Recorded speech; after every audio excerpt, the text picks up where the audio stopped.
Hello guys, ఈ డిఐవైలో ఈ beautiful book mark ready చేసేసుకుందాం. ఇది చాలా సింపుల్గా ఉంటుంది అండ్ దీనికోసం ఇలాంటి షీట్ తీసుకోవాలి. కలర్ది ఆరెంజ్ కలర్ తీసుకున్నాను. ఇలాగ సర్కిల్స్ డ్రా చేసేసుకోవాలి. గైస్, ఇలాంటి సింపుల్ డిఐవైస్ మన ఛానల్లో ఉన్నాయి. ఒకసారి విజిట్ చేయండి అండ్ నచ్చితే సబ్స్క్రైబ్ కూడా చేసేసుకోండి. అండ్ ఇలాగ డ్రా చేసేసుకున్న తర్వాత కట్ చేసేసుకొని ఇలాగ ఫోల్డ్ చేసేసుకోవాలి రెండింటిని. అండ్ వీడియోలో చూపిస్తున్నట్టుగా వీటిని ఒకదాని మధ్యలో ఒకటి పెట్టేసుకొని పేస్ట్ చేసుకోవాలి. అండ్ ఇలాగ పేస్ట్ చేసేసుకున్న తర్వాత మనకి ఇలాగైతే రెడీ అయిపోతుంది. ఇక్కడ మనం హార్ట్ షేప్ రావాలి కాబట్టి ఇలాగ డ్రా చేసేసుకొని దీన్ని కట్ చేసేసుకోవాలి. కట్ చేసుకుంటే టడా రెడీ అయిపోయింది కదా. అండ్ దీనికి ప్లేన్ ఉంది కాబట్టి యాజ్ యూజువల్గా మన ఆర్ట్ని యూజ్ చేద్దాం.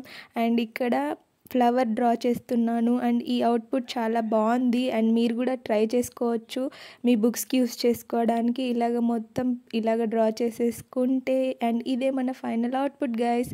మీకు నచ్చింది నాకు తెలుసు. అండ్ నన్ను సపోర్ట్ చేయాలనుకుంటే ఈ వీడియోకి ఒక లైక్ చేసి సబ్స్క్రైబ్ చేసుకోవచ్చు కదా. Thank you for watching.